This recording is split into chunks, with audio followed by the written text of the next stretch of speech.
할렐루야. 하나님께서 우리를 이 자리에 불러주셨습니다. 거룩하고 복된 주님의 날에 주님 앞에 모여 예배를 드릴 때에 우리 온몸과 마음과 정성을 다하여서 주님 앞에 찬양하며 예배합니다.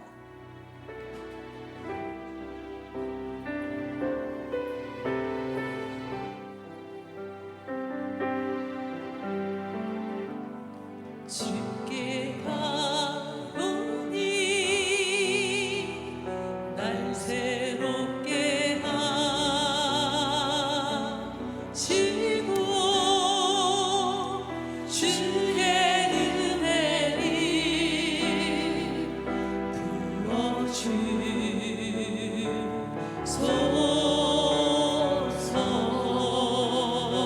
부어주소서. 내 안에 발견한 내 안에 발견한 나의 연약함 모두 벗어지리라.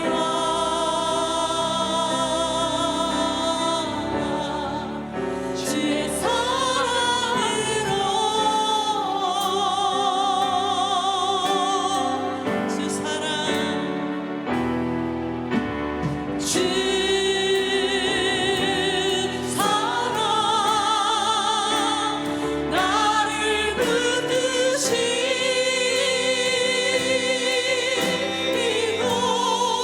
주 곁에 주 곁에 날 이끄소서. 아멘. 목소리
함께 자리에서 일어나 찬양 드리겠습니다.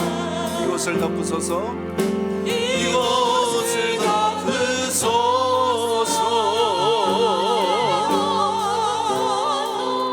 이곳을 지주소서. 내 안에 무너졌던 모든 소망 다 회복하리니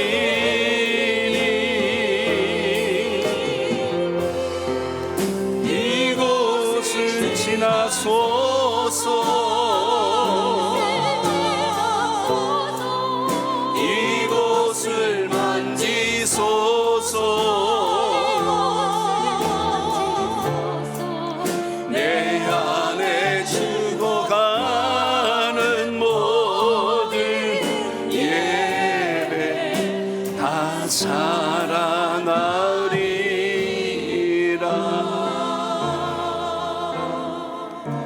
주님의 크신 은혜와 사랑으로 복된 주일 예배자로 부름을 받았습니다. 다 함께 심령을 정돈하시고 성가대와 주악에 맞춰 묵상기도 드리심으로 주연절 후 6번째 주일낮 2부 예배 하나님께 영광을 올립니다.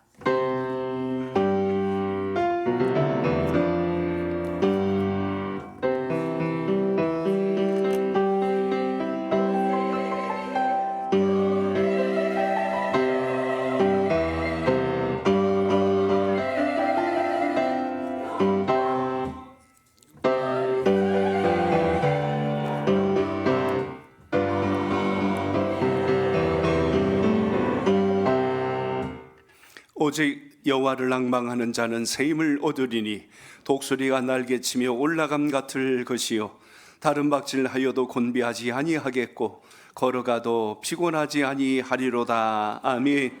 높은 보좌 위에서 낮고 낮은 이곳에 말씀으로 임하여 주신 하나님의 그 크신 사랑을 찬양하며 영광을 올립니다. 오늘도 귀한 예배를 올리는 모든 심령들 속에 주님의 평강과 그리스도의 사랑이 풍성한 열매로 아름답게 맺도록 도와주시옵소서. 우리의 상한 심령 애통하는 마음속에 주님의 쌈해 주심과 위로하심이 넘치길 원하며 예수님의 이름으로 간절히 기도하옵나이다. 아멘. 사랑하는 성도 여러분, 주의 은혜를 입고 한 주간을 보냈습니다. 주의 말씀과 뜻대로 순종하지 못한 삶을 돌아보며 다 함께 참회 기도를 드리겠습니다. 하나님 아버지, 십자가의 그 크신 사랑 은혜를 힘입고 오늘도 예배 가운데 세움받게 하셨사오니 감사를 드립니다. 우리의 눈이 주의 은혜를 바라보게 하시고 우리의 막혔던 길을 열어 주의 음성을 듣게 하옵소서. 게을렀던 우리의 입을 열어 주의 사랑을 전파하게 하시고 우리 마음의 중심이 허망한 것에 넘어지지 않도록 다시 한 번 더 주의 강하신 은총으로 붙들어 주시옵소서. 아멘. 사랑이 많으신 하나님, 의심 많았던 우리의 눈을 열어 주시옵소서. 우리의 막혀있는 귀를 열어 주의 음성 듣게 하여 주시고 우리의 게을렀던 입을 열어 복음을 전하게 하옵소서.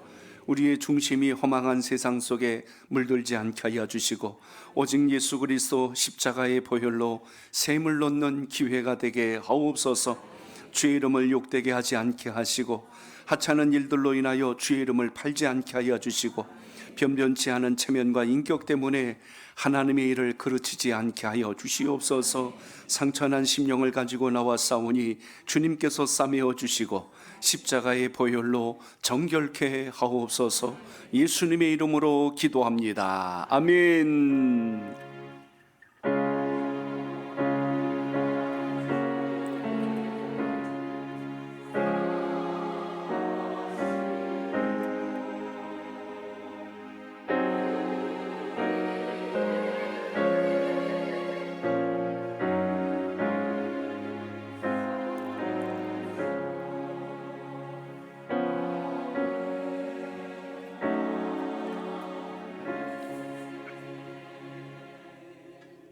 그가 빛 가운데 계신 것 같이 우리도 빛 가운데 행하면 우리가 서로 사귐이 있고 그 아들 예수의 피가 우리를 모든 죄에서 깨끗하게 하실 것이요 그러므로 주 예수 그리스도 안에 있는 자에게는 결코 정죄함이 없느니라. 아멘. 찬송가 8장 1절로 하나님께 영광을 올립니다.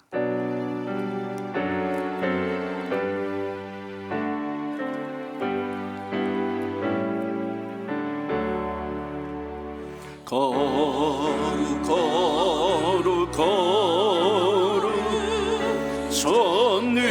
전능하신 주님, 이른 아침 우리 주를 찬송합니다.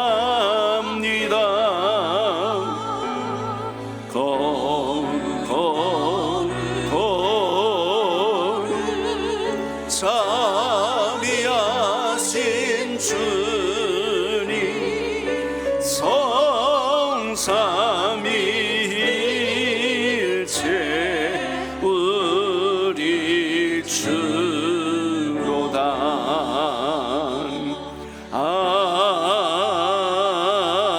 아멘. 성시로 하나님 앞에 교독해 올립니다. 교독문 7번 시편 13편을 함께 교독합니다. 여호와여, 어느 때까지니까 나를 영원히 잊으시나이까? 주의 얼굴을 나에게서 어느 때까지 숨기시겠나이까? 나 영원히 번민하고 종일토록 마음에 근심하기를 어느 때까지 하오며, 내 원수가 나를 치며 자랑하기를 어느 때까지 하리이까? 여호와 내 하나님이여, 나를 생각하사 응답하시고 나의 눈을 밝히소서. 두렵건대 내가 사망의 잠을 잘까 하오며, 두렵건대 나의 원수가 이르기를 내가 그를 이겼다 할까 하오며, 내가 흔들릴 때에 나의 대적들이 기뻐할까 하나이다. 나는 오직 주의 사랑을 의지하였사오니 나의 마음은 주의 구원을 기뻐하리이다. 내가 여호와를 찬송하리니 이는 주께서 내게 은덕을 베푸심이로다. 아멘. 신앙을 고백드립니다. 전능하사 천지를 만드신 하나님 아버지를 내가 믿사오며 그 외아들 우리 주 예수 그리스도를 믿사오니 이는 성령으로 잉태하사 동정녀 마리아에게 나시고 본디오 빌라도에게 고난을 받으사 십자가에 못 박혀 죽으시고 장사한 지 사흘 만에 죽은 자 가운데서 다시 살아나시며 하늘에 오르사 전능하신 하나님 우편에 앉아 계시다가 저리로서 산 자와 죽은 자를 심판하러 오시리라. 성령을 믿사오며 거룩한 공예와 성도가 서로 교통하는 것과 죄를 사하여 주시는 것과 몸이 다시 사는 것과 영원히 사는 것을 믿사옵나이다. 아멘. 자리에 앉아주시고 찬송가 391장 찬송드립니다.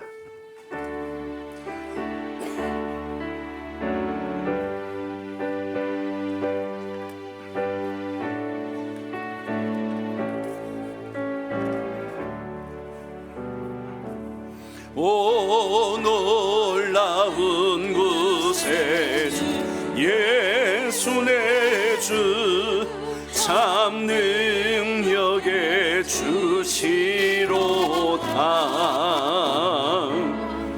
큰 바위 및 안전한 그곳으로 내 영혼을 숨기시네. 내 마른 땅을 종일 걸어가도 나 피곤치 아니하며 저 위험한 곳 내가 이를 때면 큰 바위에 숨기시고 주 손으로 덮으시네.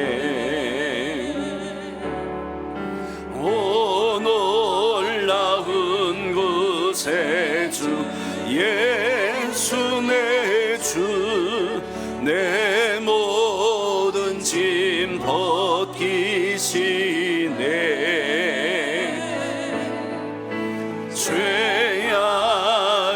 주셔서 날 끌어올리시며 또 나에게 힘 주시네. 내 마른 땅을 종일 걸어가도 나 피곤치 아니하며 저 위험한 곳 내가 위를 대면 큰 바위에 숨기시고 주 손으로 덮으시네. 증량 못할 은혜로 채우시며 늘 성령에 감화주사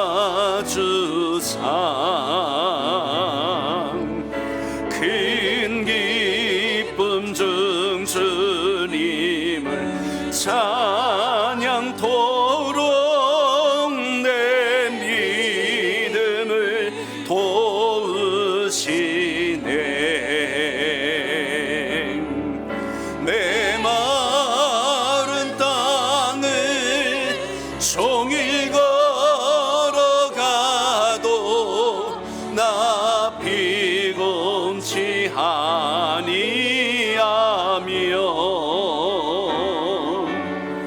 저 위험한 곳 내가 위를 대면 큰 바위에 숨기시고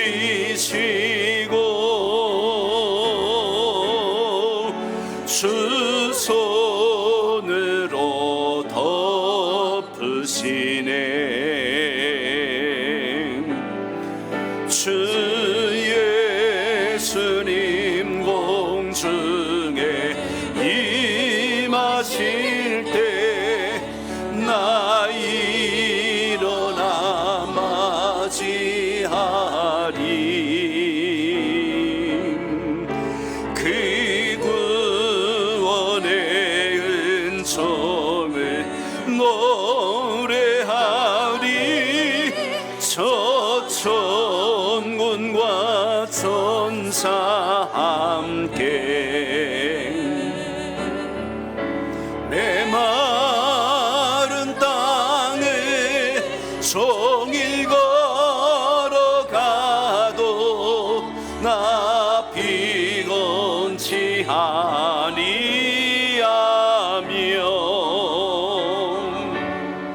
저 위험한 곳 내가 위를 대면 큰 바위에 숨기시고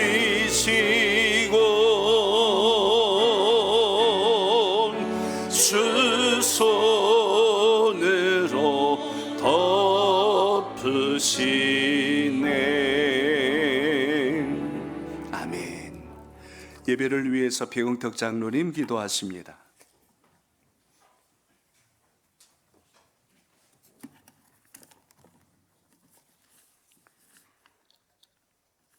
찬송과 영광을 세세 영원토록 받으시게 합당하신 아버지 하나님, 오늘도 주의 이름으로 간구하는 특권을 누리게 하심으로 또 한 주간의 시작을 예배로 열게 하시니 감사합니다.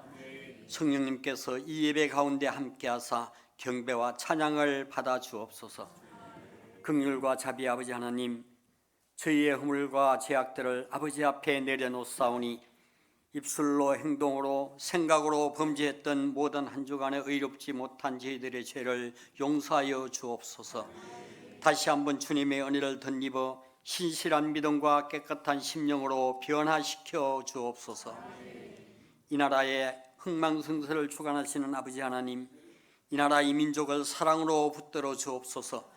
모든 정치인들에게 겸손과 지혜를 주셔서 자신을 낮추고 국민을 섬기는 참된 섬김의 자세를 갖게 하여 주옵소서. 갈등과 반목을 멈추고 대화와 화합으로 공의를 사랑하고 정의를 사랑하는 나라가 되게 하여 주시옵소서. 교회의 머리가 되시는 주님, 목사님과 모든 성도님들을 사랑해 주셔서 26년도에 주님의 심장을 뛰게 할 결단과 각오를 주심에 감사드립니다. 우리를 향해 모든 것을 희생하신 주님, 우리가 주님의 심장으로 거듭나는 한 해로 변화되게 하여 주옵소서. 예배로 감격과 기도로 응답을, 순종으로 축복을, 섬김으로 회복을 경험하는 온 교회가 되도록 인도하여 주시옵소서.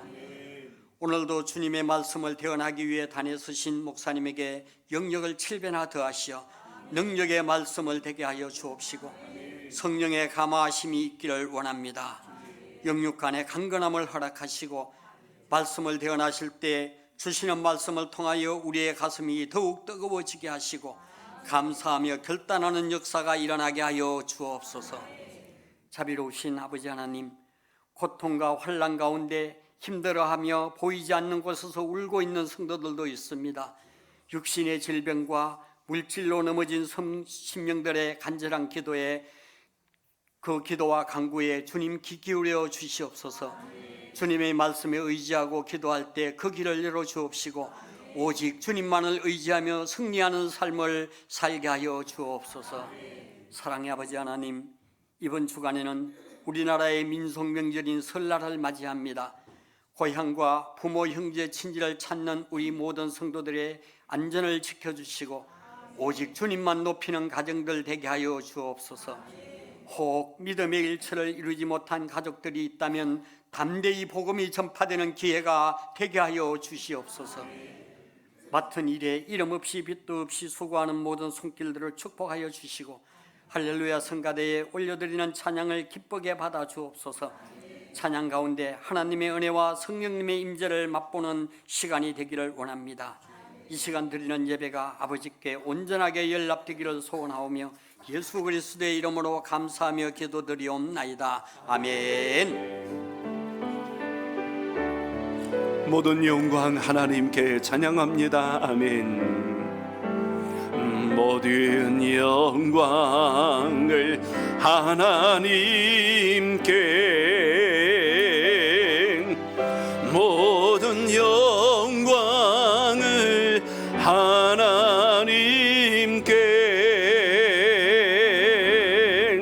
온 마음과 뜻 다해 주 산모합니다. 모든 영광을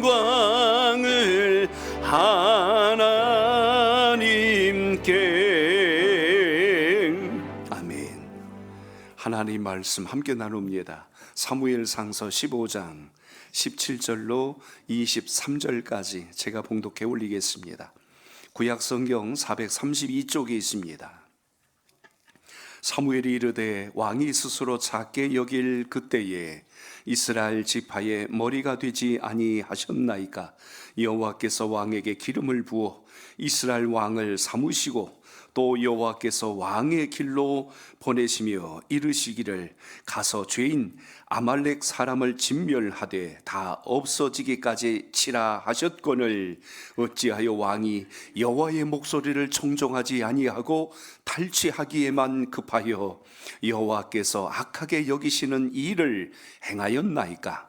사울이 사무엘에게 이르되 나는 실로 여호와의 목소리를 청종하여 여호와께서 보내신 길로 가서 아말렉 왕 아각을 끌어왔고 아말렉 사람들을 진멸하였으나 다만 백성이 그 마땅히 멸할 것 중에서 가장 좋은 것으로 길갈에서 당신의 하나님 여호와께 제사하려고 양과 소를 끌어왔나이다 하는지라.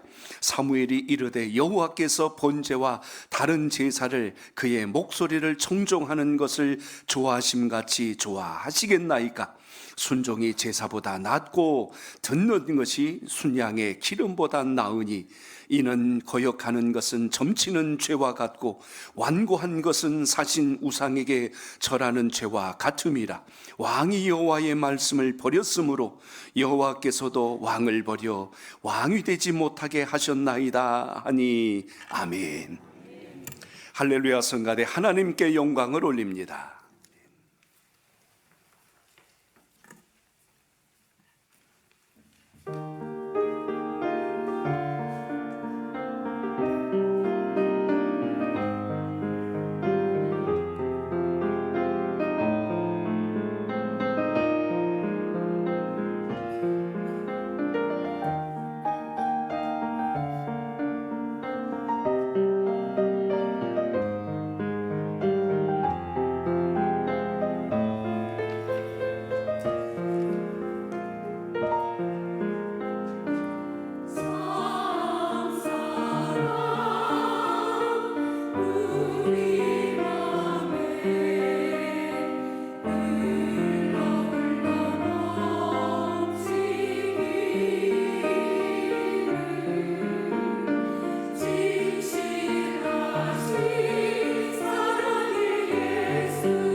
아멘. 하나님께 영광의 박수 올립니다. 기도합니다. 하나님, 주님의 그 크신 사랑, 그 참된 사랑으로 하나님의 자녀 천국 백성 삼아 주셔서 감사드립니다. 올려진 찬양처럼 우리의 마음속에도 예수 그리스도로 인하여 늘 평강과 감사가 넘치게 하옵시고 주님의 진실하신 사랑으로 인하여 더 주님을 가까이 친밀함을 잃지 않도록 은혜를 내려 주시옵소서. 예수님의 이름으로 기도합니다. 아멘. 예배를 돕는 영상을 보시고 하나님 말씀 나눕니다.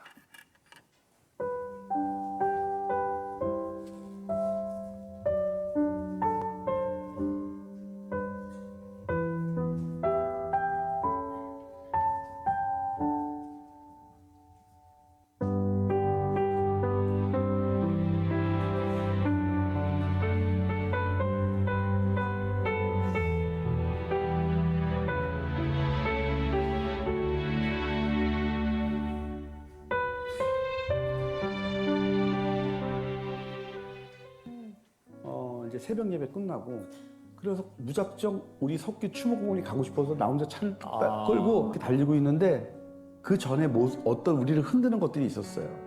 왜냐면 교회에 계신 어떤 한 분이 꿈을 꿨는데 우리 석규가 자기 집 앞에서 비 오는 날 맨발로 런닝바람으로 서 있어서 울고 있더래. 아니 그 왜? 얘기를 해주는 거예요. 우리 아내가 막 너무 힘들어했거든. 말 한마디로 그냥. 그 이야기가 갑자기 떠오르는 거야. 거기에 동화되기 시작하는 거예요. 그러면서 진짜 이 아이가 만약에 천국에 못 들어가고 지금 비 맞고 지금 이 추운 겨울에 이 하늘에서 떠들면 어떡하지? 갑자기 말도 안 되는 생각이 나를 막 지배하는 거예요. 그럴 수 있죠. 그러면서 막 눈물이 나는 거예요. 석기야 미안해 미안해. 근데 갑자기 내가 막 석기한테 너무 미안한 거야. 미안해. 아빠가 너무 너를 못 지켜서 너무 미안하다 미안하다.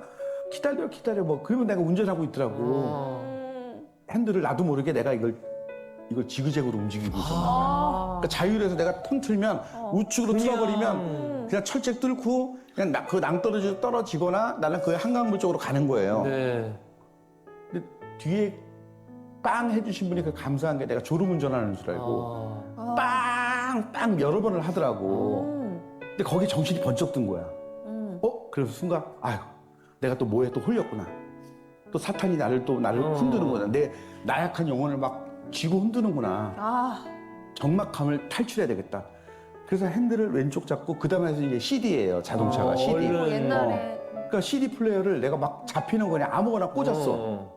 근데 이 노래가 딱 나오는 거야. 근데 이 가사를 딱 하는데 그냥 하나님의 음성이에요. 딱 나에게 하는 이야기. 그래서 제가 갓길에 차를 세우고 펑펑 울었어요. 찬양을 들으면서. 네.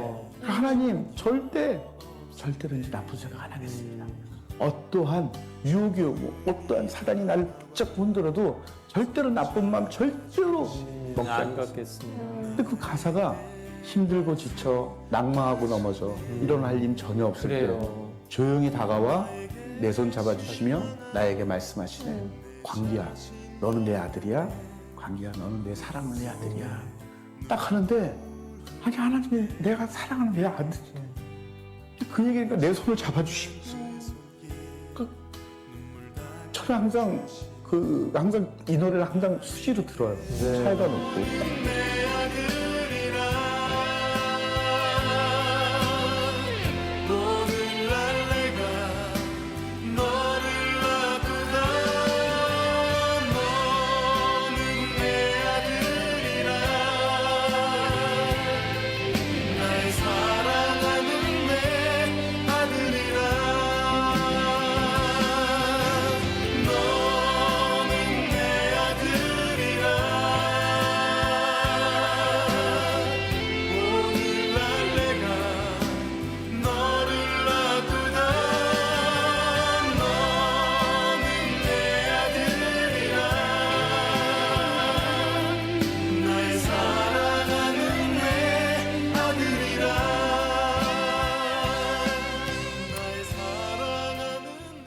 아멘. 하나님께 영광의 박수를 올립니다. 아멘. 우리 옆에 계신 분 축복 인사를 나눕니다. 주님의 은혜로 크게 잘 되실 겁니다. 아멘. 십자가의 그 크신 사랑과 은혜로 우리 여러분의 신앙과 삶 속에 영적 평강과 승리가 있기를 축복합니다.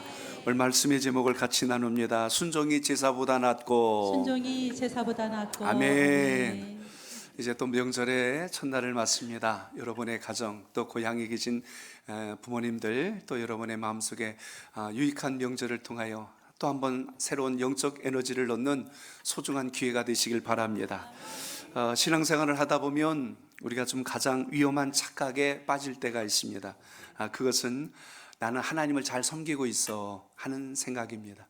잘못된 생각은 아니에요. 건강한 신앙입니다. 그런데 잘 우리가 그 의미를 깊이 되새겨보지 않으면 내 착각 속에서 신앙할 수도 있다는 이야기예요.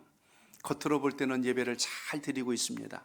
겉으로 볼 때는 봉사도 잘해요. 하나님께 11조도 잘 드립니다. 그리고 성도들과의 교제도 잘하는 것 같아요. 근데 하나님께서 우리 마음속에다가 이렇게 말씀해 주시는 거예요. 나는 너의 순종을 원한다. 나는 너의 순종을 원한다. 하나님 앞에 우리가 수많은 형식적인 예배의 모습 속에 거하면서 나는 예배를 드리고 있다고 생각하는데 주님이 정말 원하신 것, 우리의 마음속 깊숙한 곳에 하나님께 순종하는 마음을 가지고 예배를 드리고 있는지, 오늘 저는 여러분들과 함께 또 한 번의 새해를 맞으면서 이 순종의 의미를 되새기면서 승리하는 복된 예배자가 되시길 바랍니다. 그래서 올해는 예배의 승리자가 되시고 기도의 승리자가 되시고, 오늘 이제 세 번째 순종의 의미를 여러분과 같이 나눌 때 오늘 그 속에 담긴 주님의 뜻을 머리로 이해하지 말고 여러분의 삶 속에 그대로 적용해서 그것이 올해는 하늘의 복을 담는 기회가 되시길 바랍니다. 우리는 익숙함이란 말을 조심해야 됩니다. 익숙하다는 건 그것에 대해서 모든 걸 적응했다는 뜻도 있지만 한편에는 우리를 나태하게 만들고 긴장의 끈을 늦출 수 있는 아주 위험한 요소도 갖고 있습니다. 우리의 영적 감각을 둔하게 만드는 바로 그때가 언제냐면 익숙하다라고 생각할 때예요. 모든 것이 이제 원활히 돌아간다고 생각할 때 우리 마음에 방심하는 틈이 생길 때가 있습니다. 그래서 우리는 오늘 말씀처럼 정말 우리가 이 순종이 제사보다 낫다는 이 말씀이 내 신비에 아름답게 새겨질 때 우리는 신앙의 수많은 위기 앞에서 쓰러지지 않는 믿음의 사람이 될 줄로 믿습니다. 오늘 본문의 배경을 통해서 우리가 오늘 이해해야 될 부분이 뭔가를 먼저 살펴보고자 합니다. 사무엘 선지자가 사울 왕에게 지금 이스라엘을 대적하는 저 아말렉 족속을 하나님께서 완전히 진멸하라고 말씀하셨습니다. 오늘 그걸 전한 거예요. 하나님의 뜻을 그대로 전했는데 사울은 그 말씀을 받고 자기의 생각대로 해석하고 자기의 판단대로 행동에 옮기는 것을 보게 되죠. 하나님의 명령은요, 아말렉에 속한 모든 자는 그 땅에 있는 모든 육축을 포함하여 나이가 많건 적건 모두 진멸이에요. 하나도 살려두지 마라. 하나님의 명령입니다. 그런데 오늘 사울이 어떻게 행동하냐면 그 나라의 왕이었던 아각 왕을 살려주는 거예요.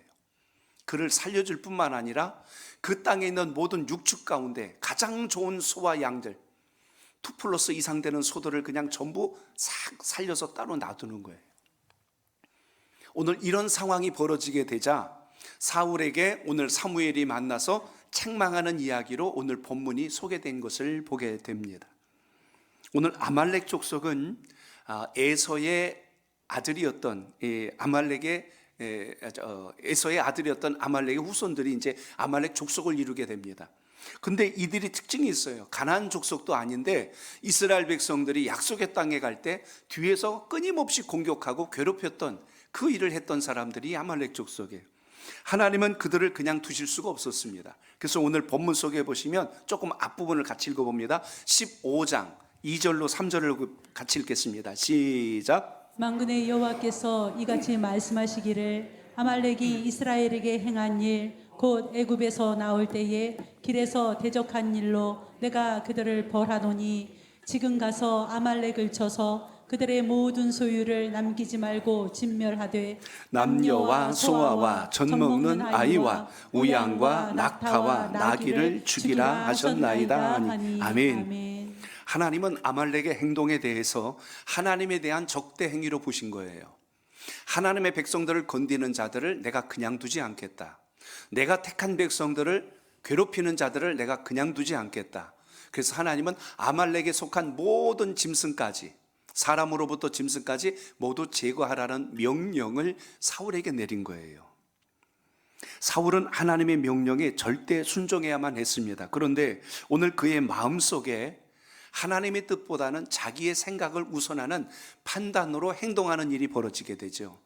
그 내용이 오늘 15장 7절에서 9절까지의 내용이 사울이 행동한 것입니다. 자, 사울의 행동을 읽어봅니다. 시작. 사울이 하윌라에서부터 애굽 앞 술에 이르기까지 아말렉 사람을 치고 아말렉 사람의 왕 아각을 사로잡고 칼날로 그의 모든 백성을 진멸하였으되 사울과 백성이 아각과 그의 양과 소의 가장 좋은 것 또는 기름진 것과 어린 양과 모든 좋은 것을 남기고 진멸하기를 즐겨 아니하고 가치 없고 하찮은 것은 진멸하니라. 아멘. 하나님께서는 하나도 남김없이 제거하라는 게 명령이고 하나님의 말씀인데 사울은 그 중에 어떤 행동을 했냐면 아각 왕을 사로잡았다라고 기록되어 있습니다. 또 하나는 그 모든 백성들을 진멸하되 거기에 있는 양과 소 중에 가장 좋은 것, 기름진 것, 모든 좋은 것은 따로 살려두었더라. 이렇게 돼 있어요. 자, 순종한 거예요, 안 한 거예요? 근데 사울은 나는 순종했다고 끝까지 우깁니다. 여기서 우리가 신앙의 중요한 갈림길을 만나게 되는 거예요. 나 오늘 예배 드렸어. 나 오늘 기도했어. 나 오늘 하나님께 헌금도 했고, 나 오늘 성도들과 교제했는데 하나님 도대체 왜 그러시는 거예요? 하나님이 물으시는 겁니다. 나는 너의 마음속에 있는 순종하는 마음을 원해. 나를 향하여 전적으로 순종하는 걸 원해. 흉내내는 거 말고 진짜 순종하는 걸 원해. 사울은 오늘 하나님의 명령을 자기 생각대로 옮긴 것을 보게 됩니다. 사울에게 명예욕이 있게 되자 어떤 일이 생겼어요? 아각왕을 살려줍니다. 나는 너의 목숨을 살리기도 하고 죽일 수 있는 권세를 가진 이스라엘의 왕이야. 알았지? 하고 자기의 공명심을 높입니다. 그 중에 있는 모든 짐승들을 물욕을 자기 마음속에 갖고 일부는 빼돌려서 자기 것으로 삼습니다. 결국 하나님의 명령에 순종한 것 같지만 흉내는 냈지만 불순종하였다는 이야기입니다. 사실 오늘 말씀을 이해하기 전에 조금 앞부분의 한 사건을 우리가 염두에 둬야 하는데요. 그것은 13장에 있었던 사건입니다. 그때도 블레셋과의 전쟁을 앞두고 사울이 군사들을 이끌고 그들과 싸우려 갔습니다. 싸움하기 전에 하나님께 먼저 제사를 드려야 됐어요. 근데 사무엘 선지자가 그 현장에 늦게 오는 겁니다. 지금 같으면 휴대폰으로 전화해서 사울 선지자님 어디쯤 오셨습니까? 아, 나 몇 분에 도착하면 기다리면 될 텐데 그때 당신 그런 게 없어요. 근데 그 시간이 점점 길어지자 사울의 마음에 조바심이 생겼어요. 군사들도 적을 눈앞에다 두고 우리 이대로 있다가 그들이 먼저 선제 공격하면 어떻게 하지? 불안에 떠는 것을 사울이 느낀 거예요. 어떤 생각을 가졌을까요? 사무엘 선지자 오기 전에 빨리 우선 제사 해고 빨리 싸워야 되겠다. 그래서 사울이 급하게 번제를 드립니다. 연기가 올라가자 사무엘이 오다가 그 연기를 본 거예요. 아니, 내가 도착하지 않았는데 어떻게 지금 제사가 드려지고 있지? 와가지고 봤더니 사울이 그 이야기를 하는 겁니다. 사울 선지자님, 빨리 좀 오시지. 늦게 오는 바람에 제가 빨리 전쟁을 치료하기 때문에 먼저 번제를 드렸습니다. 어찌하여 이리 하였습니까? 하나님의 일을 어찌 왕이 감히 선을 넘어서 행동하셨습니까? 그때 이미 사무엘 선지자와 사울의 관계는 상당히 안 좋아졌죠. 하나님의 질서를 순복하지 않는 사울의 마음을 사무엘이 본 겁니다. 전쟁의 승리는 사람의 군대가 선제 공격한다고 이기는 게 아니라 하나님의 뜻을 묻고 하나님의 질서에 맞출 때가 승리한다는 사실을 여러분 기억하시기 바랍니다. 근데 사울은 자기 생각으로 간 거예요. 자기 감정으로 갔다는 이야기입니다. 어떻게 보면 이 두 번째 오늘 하나님의 명령은 그때 잘못한 실수를 만회할 수 있는 기회가 될 수 있었습니다. 그럼에도 불구하고 사울은 여전히 전혀 달라지지 않았습니다. 오늘 그로 인하여서 오늘 사무엘 선지자는 사울을 책망하며 하나님의 본심, 하나님의 마음을 전하는 걸 보게 되죠. 여러분 신앙생활 할 때요, 처음 가졌던 그 은혜가 여러분 속에 살아있길 바랍니다. 왜 우리의 믿음이 자꾸 변질되고 우리의 신앙하는 색깔이 자꾸 달라질까? 초심을 자꾸 잃어버려요. 초심을 잃다 보면 사울과 같은 결과가 우리 삶 가운데 온다는 것입니다. 우리나라는 새해가 2번이나 있어서 얼마나 감사한지 몰라요. 다시 새로운 마음과 결단을 할 수 있는 그런 우리의 각오를 주지 않습니까? 제 통계 자료를 봤어요. 한국 담배 인삼공사에서 자료를 내놓았는데요. 1월 달이 담배 소비량이 제일 적대요. 1년 중에. 왜 적은지 아시겠어요? 연초가 되면 연초를 끊어요. 올해는 담배를 끊어야 되겠다 하고 다 그래요. 그래서 1월 달에는 담배 판매량이 확 떨어져 버려요. 근데 2월 달이 되면 다시 원래대로 돌아오는 거예요. 왜 그래요? 작심삼일. 작심 한 달을 못 가는 거예요. 한 달 못 가서 다시 옛날로 돌아가는 바로 그 모습을 보게 됩니다. 나는 앞으로 담배를 피지 않겠습니다 해놓고서 옆으로 담배를 피는 거예요. 그러니까 문제가 생기는 거예요. 나는 담배를 끊었습니다 그러는데 담배를 끊어가지고 피는 거예요. 본질은 안 하고 흉내만 내고 있는 거예요. 오늘 우리가 하나님 앞에 그러지 않을까 생각해 보세요. 예배는 드리고 있고 주일은 성수하고 있고 11조는 드리고 있고 봉사생활은 하고 있는데 내 마음 중심 속에 하나님의 뜻을 순종하려는 마음의 중심이 온전하지가 않은 거예요. 완전하지가 않은 거예요. 여러분, 신앙이라는 건 초심과 마지막 주님 부르신 날까지 변질되지 않고 끝까지 가는 은혜가 있기를 바랍니다. 포기하지 말고 끝까지 갔을 때 마침내 승리하는 역사가 있다는 걸 잊지 않길 바랍니다. 지난 금요기도회 때 이번 동계올림픽에서 스노보드에서 금메달을 딴 우리 최가훈 선수 이야기를 잠깐 여러분에게 나누었습니다. 2020년 밀라노 코르티나 동계올림픽에서 이 메달을 딴 우리 최가훈 선수의 그 메달도 놀랍지만 그 옆에 함께 은메달을 땄던 누굽니까? 이름을 제가 갑자기 클로이 김이라고 하는 이 선수도 참 감동스러운 거예요. 왜 감동스러운? 전 세계 스노보드 탑이 클로이 김 바로 그 선수입니다. 그 선수는 4살 때부터 스노보드를 탔어요. 그리고 우리 최가훈 선수는 7살 때부터 스노보드를 탔습니다. 언제부터 탔냐가 중요한 게 아니라 그 기량을 배워나가면서 클로이 김을 자기의 롤모델로 삼은 거예요. 나도 저 선수처럼 해야지. 그러면서 둘이 굉장히 친해지고 가까워졌습니다. 경기를 그동안 치러내면서 우리 최가훈 선수는요, 몸에 철심이 다리에도 박혀 있고 지금 허리 척추 골절로 인해서 대수술을 받았어요.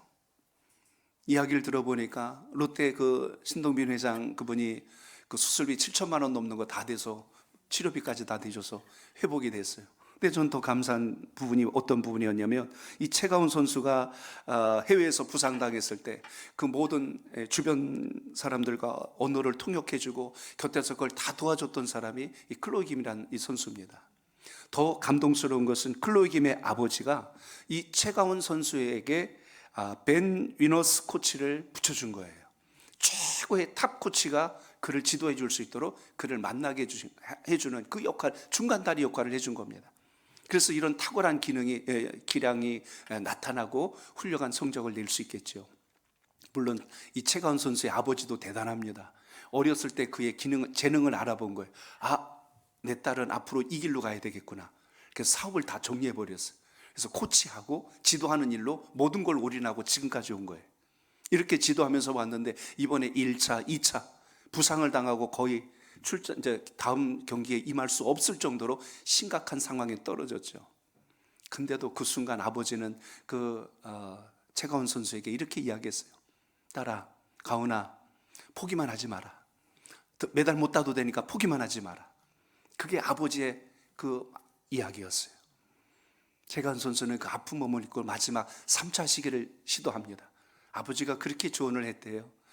뭐 특별한 기술 하려고 하지 말고 안전하게 너가 가진 기량만 마지막 보여주고 내려오면 되겠어 하고 그 이야기를 부탁했고 최가훈 선수는 포기하지 않았어요. 그리고 마지막 그 3차 시점에서 90.25라고 하는 역대 스노보드 중에 가장 높은 점수를 받고 이번에 메달을 따게 됩니다.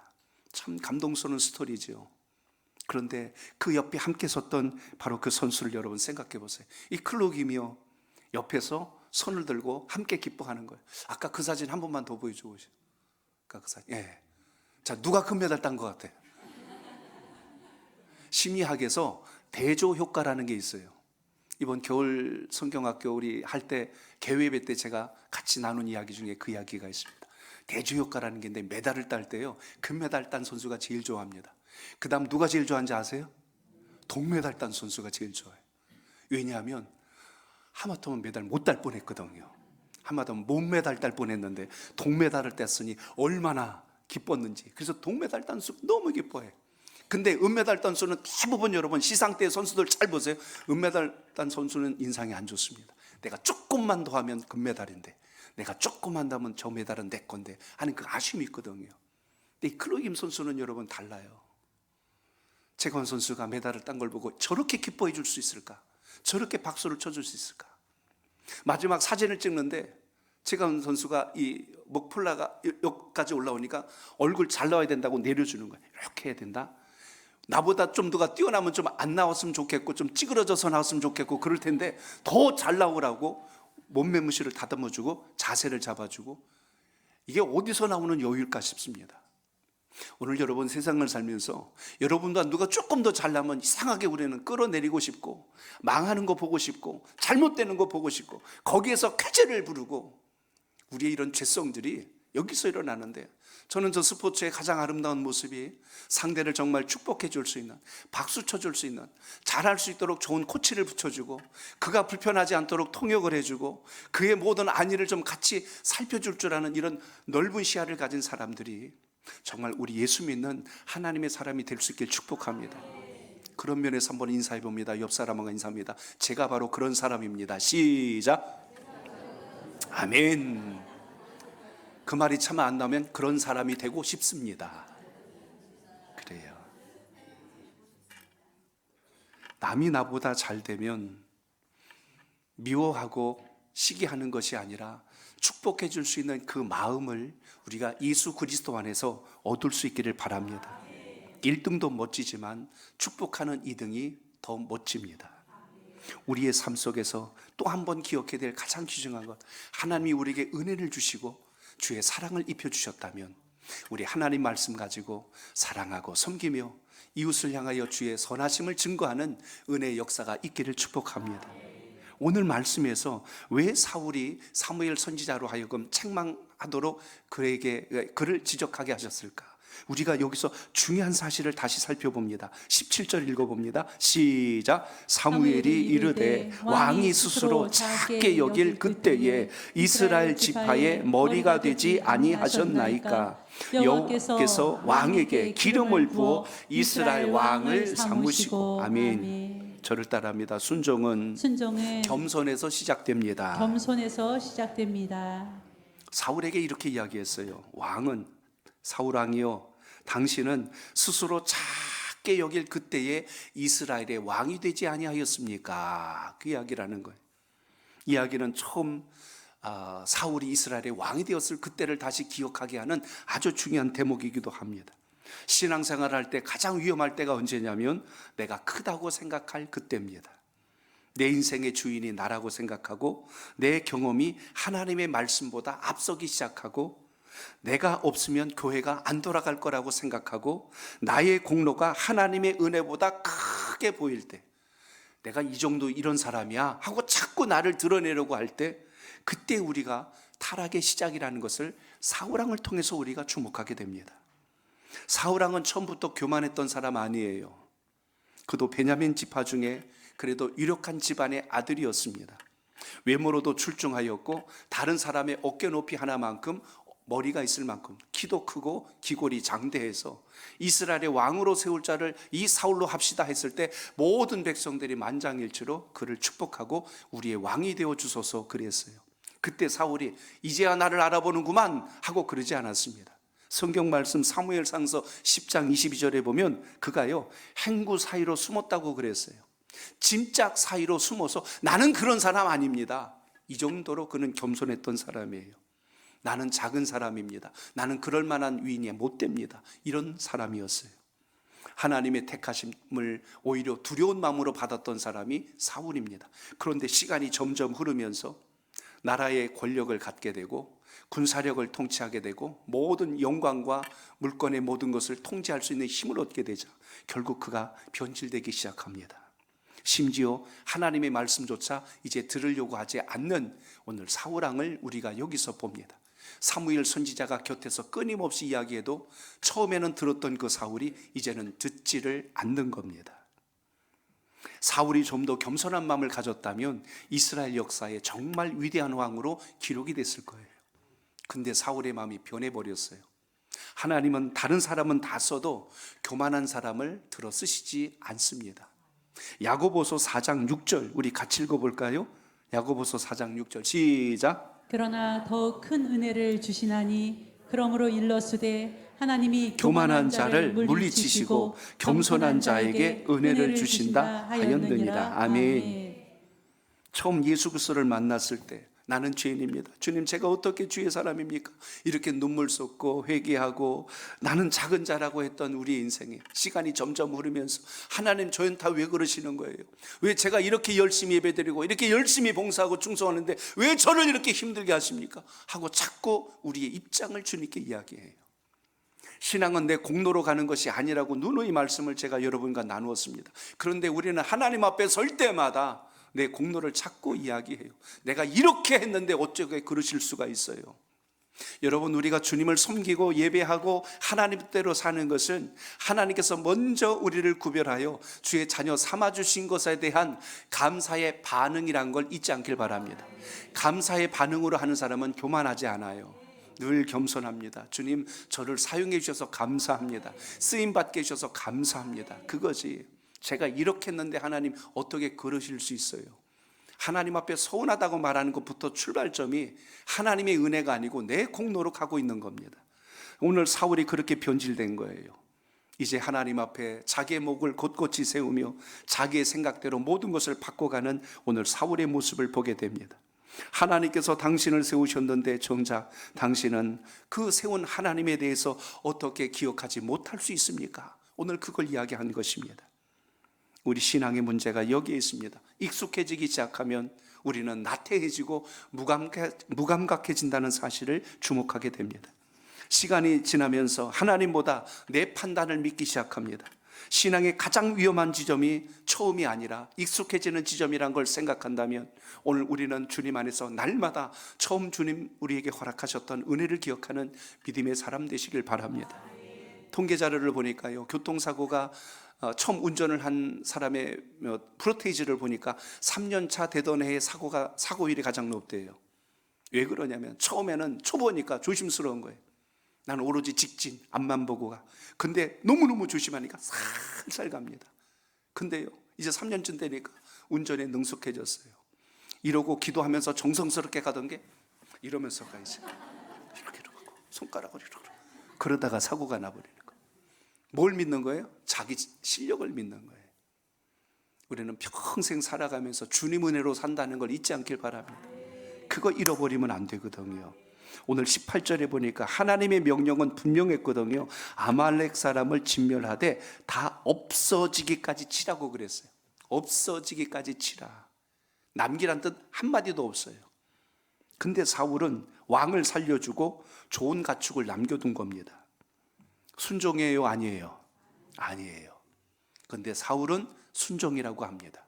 사울의 생각은 내가 부분적으로 한 것도 순종 아니냐? 그걸 이야기하는 거예요.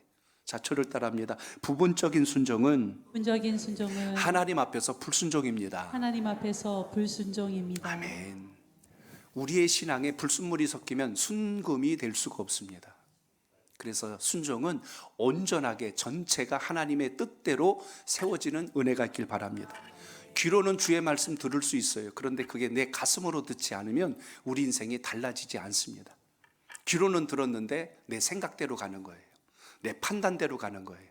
그거는 불순종입니다. 내가 아말렉을 90% 이상 진멸했어요. 사울이 그렇게 했습니다. 이 정도면 순종한 거 아닙니까? 그렇게 지금 사울이 이야기하고 있는 거예요. 그리고 나머지 정도는 내가 지혜롭게 좀 처리하려고 하는데 왜 그게 뭐 잘못된 겁니까? 그 이야기를 하는 게 지금 사울이라는 이야기입니다. 그 이야기가 오늘 19절에 나와요. 같이 봅니다. 시작. 어찌하여 왕이 여호와의 목소리를 청정하지 아니하고 탈취하기에만 급하여 여호와께서 악하게 여기시는 일을 행하셨나이까. 아멘. 그럼 우리 사울의 대답을 한번 들어볼까요? 사울의 대답이 20절로 21절 두 절을 다시 봅니다. 시작. 사울이 사무엘에게 이르되 나는 실로 여호와의 목소리를 청종하여 여호와께서 보내신 길로 가서 아각 왕 아각을 끌어왔고 아말렉 사람들을 진멸하였으나 다만 백성이 그 마땅히 면할 것 중에서 가장 좋은 것으로 길갈에서 당신의 하나님 여호와께 제사하려고 양과 소를 끌어왔나이다 하는지라. 아멘. 20절과 20절이 심각합니다. 사울은 여호와의 목소리에 내가 청종했습니다. 순종했습니다. 지금 그렇게 이야기해요. 그리고 이어서 나온 말이 뭐냐면 그래서 내가 아말렉 왕 아각을 끌어왔고 그래. 이거 문제 있지 않아요, 여러분? 다 죽이라고 했거든요. 근데 끌어왔어요.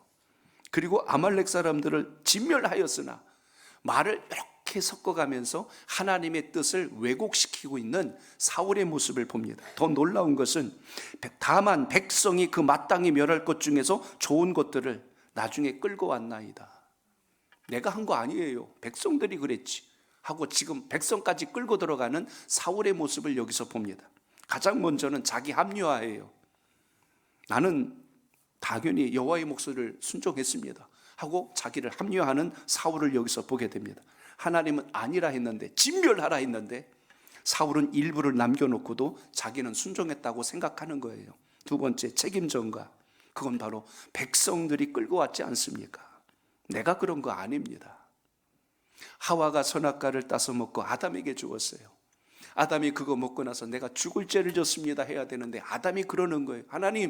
하나님께서 제게 짝지어준 저 여자가 나에게 선악과를 주므로 제가 먹었나이다. 아이, 그냥 쉽게 제가 먹어서 죄를 졌습니다 그러면 될 것을 하나님이 저 여인을 내게 짝지어주지 않았으면 제가 먹을 일이 없을 텐데.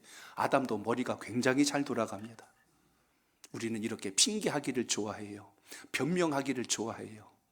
그게 우리들의 실체 아니겠습니까?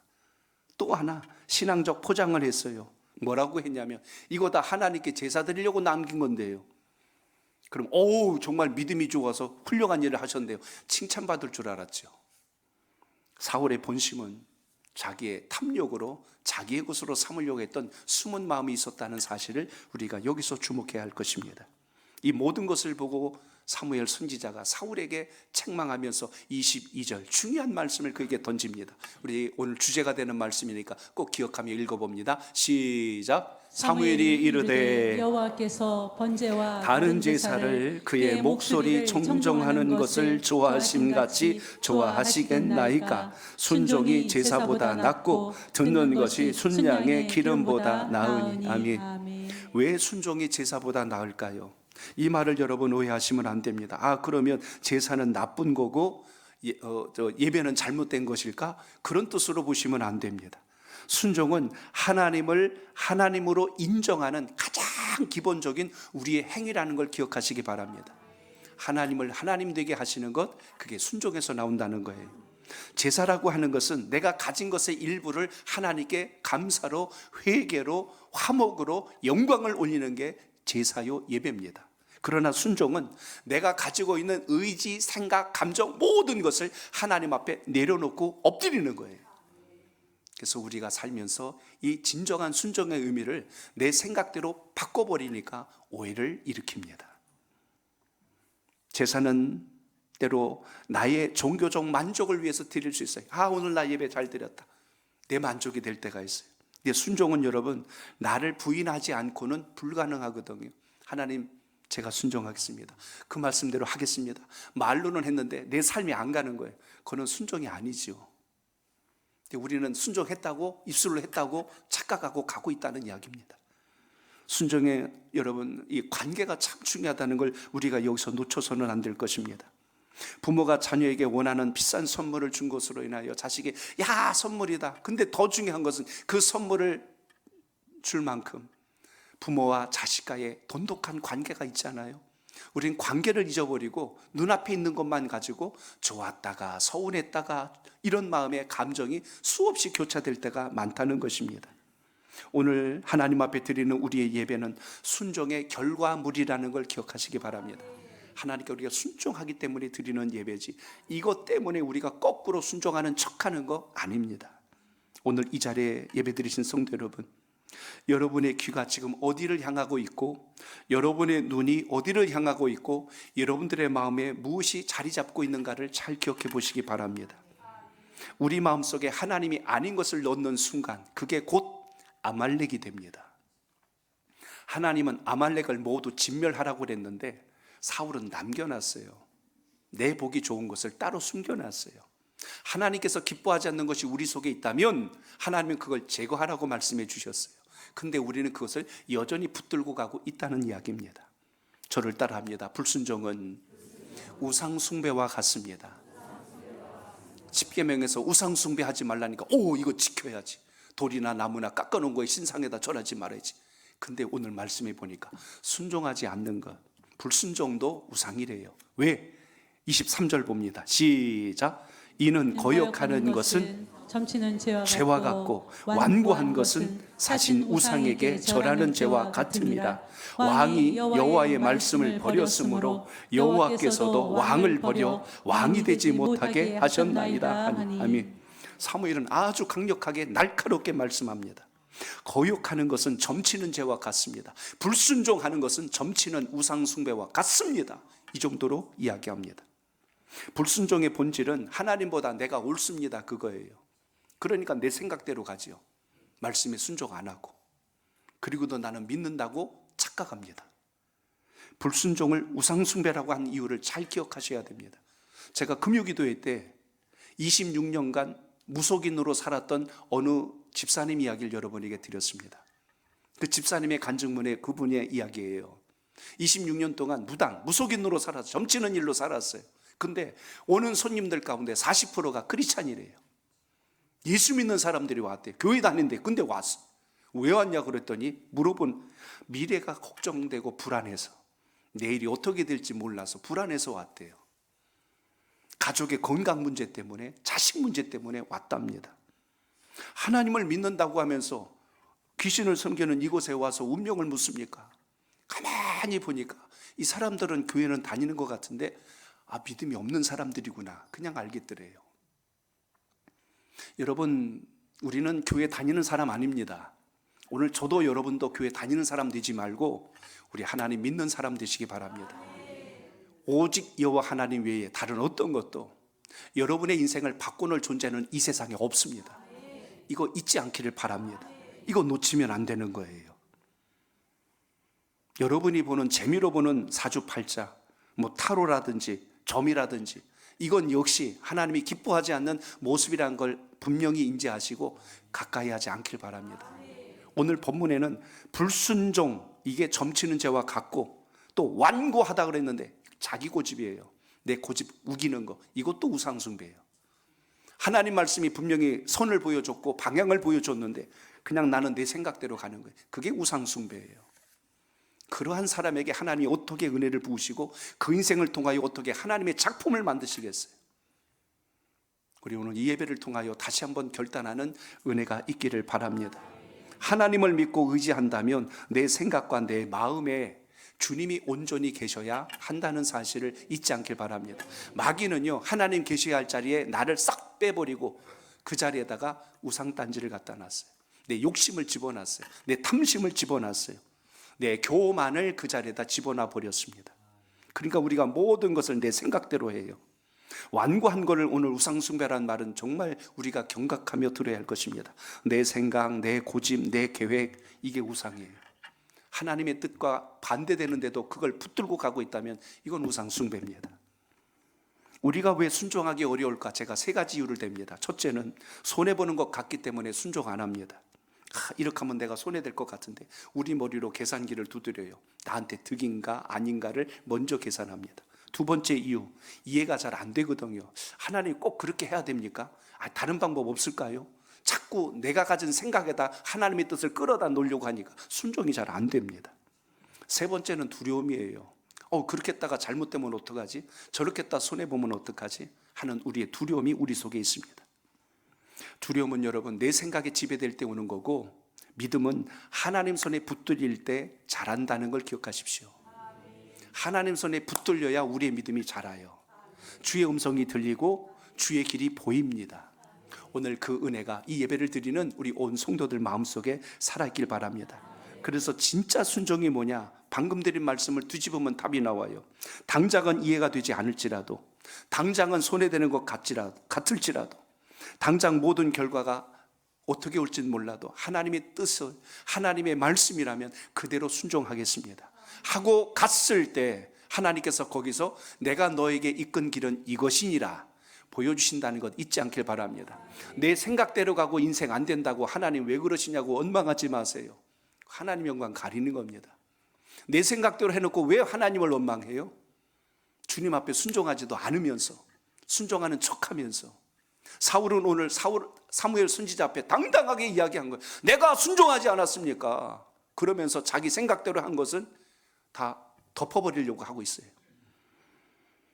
우리도 사울처럼 예배는 드리지만 순종은 미루고 싶고, 이런 핑계 저런 핑계를 대면서 포장하고 싶어하는 우리의 숨은 감정들이 있습니다. 오늘 이 예배를 통해서 또 한 번 시작되는 새해에 주님 손에 붙들림 받는 하나님의 사람 되시길 바랍니다. 미국에 가면 나이아가라 폭포가 있어요. 오래 살고 싶은 분들은 거기 꼭 가시기 바랍니다. 아는 분들이 없나? 나이아가라. 그래서 오래 살아요. 캐나다와 국경에 있는 굉장히 큰 폭포입니다. 거기에 양쪽에 외줄을 달아놓고 그 줄을 건너가는 고개사가 있었어요. 긴 장대를 놓고 가니까 양쪽에서 사람들이 사진기를 들고 막 쳐다봅니다. 그 휘청휘청대면서 물안개가 피는 그 사이를 가로질러서 끝까지 간 거예요. 도착하게 되니까 반대쪽에서 박수를 치고 난리가 났어요. 이야, 대단하다. 담력도 대단하다. 어떻게 여기를 떨어지지 않고 저렇게 안전하게 왔을까? 고개사가 그 자리에 있는 사람들에게 이렇게 물었습니다. 여러분, 제가 다시 반대쪽으로 건너간다는 것을 믿습니까? 뭐라고 그랬을까요? 믿습니다. 여기까지 오는 걸 우리가 봤는데 그걸 못 믿을 이유가 어디 있겠습니까? 믿습니다. 그렇다면 제가 반대편으로 갈 때 제 등에 타실 분 계시면 손 들어 보십시오. 있을까요? 없을까요? 없어요. 우리는 믿는 것과 행동하는 게 다를 때가 있습니다. 신앙이 그래요. 머리로는 믿는데 우리 마음이 안 움직여지는 거예요. 움직이지 않는 건 불순종인데 우리는 그걸 잘 모릅니다.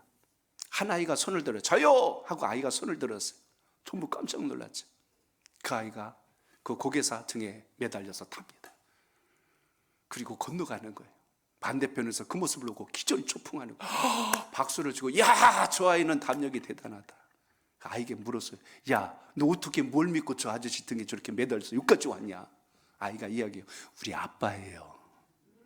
우리 아빠예요. 짧은 한마디인데 거기 굉장한 의미가 있어요. 아빠를 신뢰하는 거예요. 신뢰는 믿음으로 행동으로 드러납니다. 여러분이 하나님을 믿으면 하나님께서 말씀하신 것에 우리 행동이 자연스럽게 따라가요. 자식은 부모를 믿고 살거든요. 인생을 살아가면 때로는 간혹 아닌 경우도 있지만 대부분은 부모를 믿어. 왜냐하면 그동안의 관계가 있기 때문에 이미 알잖아요. 그 관계가 중요한 겁니다. 관계는 순종을 낳습니다.